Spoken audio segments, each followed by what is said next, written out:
I watched Citizen Kane, and the movie sucked. Now, all the reviews on the internet, most of them say this is the greatest movie of all time. So you're watching the top 100 movies, and you're like, okay, I haven't watched Citizen Kane yet. I don't really know what it's about. I'll give it a shot. It's an old movie from 1941. I'll give it some extra slack because it's old. I don't need CGI. I don't need Bruce Willis and explosions. But I do need a good movie, and this one is not interesting at all. It's just from the beginning it puts you to sleep. It's just like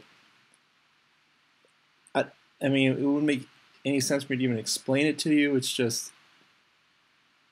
this boy loses his youth because he inherits all this money, and he's sent off at a young age to elite schools, and then he becomes and then at 21 he's ready to run his uh,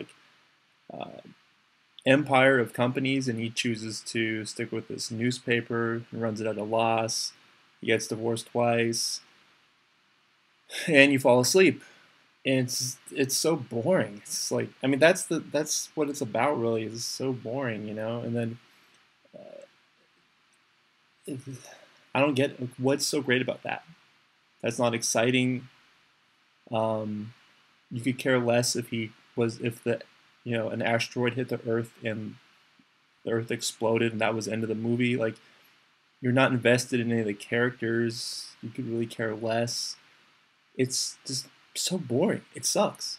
And I guess Orson Welles, when he made this movie, he was very young or something like that or whatever. I don't care.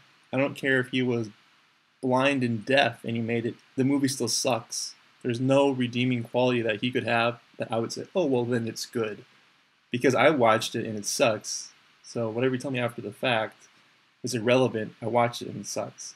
So it's just really, really bad. Another thing about Citizen Kane is this. It's so bad, you're wondering, you might be thinking you're dreaming. You might be like, am I awake? Is this real? Like, do these reviews actually exist? Are they teaching this in schools? And they're not teaching it like, oh, uh, watch Citizen Kane because, I don't know, if you're like a Wall Street banker or something, they'll say, watch this Bernie Madoff documentary because you don't want to end up like this guy. Like, don't do this horrible thing. Watch Citizen Kane as like a deterrent to never do something that, horrible. But that's actually not the reason they watch it. They watch it because it's good. Anyways, I couldn't stand that stupid thing. I don't care if people don't agree with me. I could really care less. And I think maybe people are such lemmings and followers, and they're so obsessed with like how does Justin Bieber become popular? How does Lindsay Lohan become popular? Like, they're just so uninterested. I don't care what happens to Justin Bieber. I don't care what happens to Lindsay Lohan. But yet, these two people are very popular in the United States. So, what, like, how does that even happen? How does Citizen Kane become popular? Citizen Kane is really like the Justin Bieber of cinema. It's just how did that happen? Why is it popular? I don't know. Maybe it became like a status symbol. So like maybe people would kind of have it in their movie shelf, Citizen Kane, and then like somebody else would come there and be like, oh, this person is very cultured. They like Citizen Kane, so I will put that on my movie shelf too. Maybe it'll help me get laid. They put it on there, and people just start copying. Like, it reached a certain critical mass. Like, oh well, if you don't like cinema, you don't like Citizen, you don't like Citizen Kane or whatever, right? Like, maybe that's why. Maybe we're actually living in the I think more than likely we're actually living in the Matrix right now.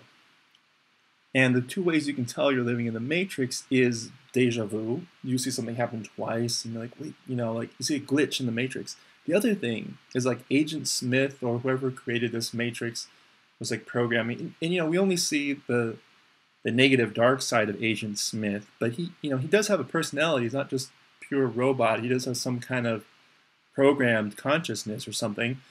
maybe he has a funny side when he's not beating up Neo. And maybe Agent Smith and another Agent Smith were like programming lines of code of the Matrix. And they're like, I'm going to make Citizen Kane all-time greatest. And then the other like Agent Smith is like, no, no, no, don't do it, man.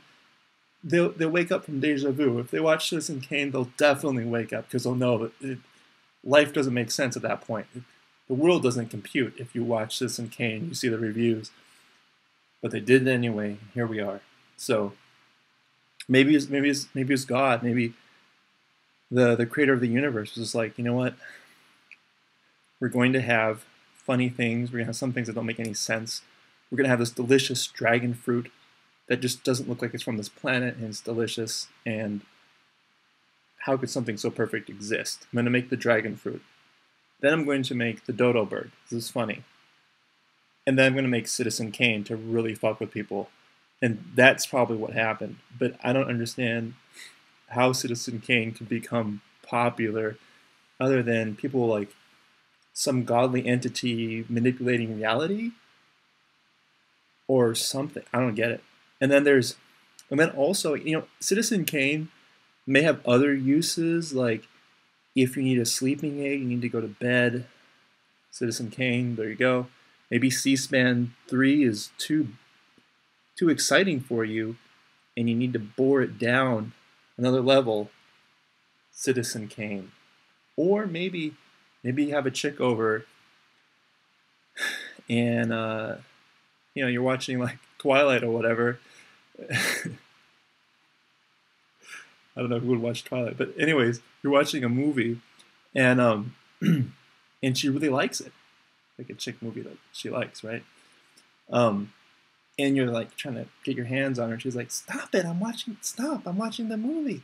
So if you watch Citizen Kane, maybe that's why it's so successful. Maybe all the guys are like, "Hey, want to come over and watch a movie?"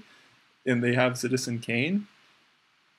That may be the ticket. That's probably why it's so popular, because they bring chicks over, like, look at the reviews. Haven't you seen Citizen Kane? Probably they haven't. And they see the reviews, like, holy shit, it's like the greatest movie of all time, right? It sells really easily. They put it in, and they don't want to, like, look stupid, so they'll be like, yeah, it was good, but I was just tired that day, because they think, like, you have to, like this movie or something. Like, chicks are so susceptible to, like, what's trendy or whatever. And then it's a perfect movie to get your hands all over because she's like so tired, almost in a trance kind of state to bring her mind to even like accept such a low stimulus of like a movie that Citizen Kane is that she'll be like, she's not gonna bat your arms away. Like anything's better, anything's better than watching Citizen Kane. So that might be a good. That's probably why it's popular. Guys are using it to get laid. So in those senses, I can see Citizen Kane working. The last reason I thought like people might actually watch Citizen Kane is kind of like if you're like a Jim Jones. So like let's say you have your followers who drink the poisonous Kool-Aid, and you're making your last speech. You're really trying to sell this like mass suicide attempt. You're like, hey, look, guys, we have to drink this poisonous Kool-Aid. And, they're like, kind of on the edge about that Kool-Aid. Like, are you sure about this? It's like, look, no, so we're in a dream world, and we'll wake up on the alien ship once we drink this Kool-Aid. And they're like, yeah, I mean, I don't know, Jim. How are you going to prove to me that I'm in a dream? And he's like, okay, watch Citizen Kane. And so all the followers of Jim Jones start watching it, and they're like, they're falling asleep and stuff. And he's like, poking them with a stick. Like, hey, wake up, watch it. And then they watch it, and then some of them actually just take the Kool-Aid, even though they don't even know if they're in a dream or not. But they just kill themselves because they're like, I don't want to watch this, And then the other ones who make it through the whole movie awake, they say, okay, Jim, that was a horrible movie, but how do we know we're not living in a dream? And he's like, look at the reviews. And they're like, oh, this doesn't make sense.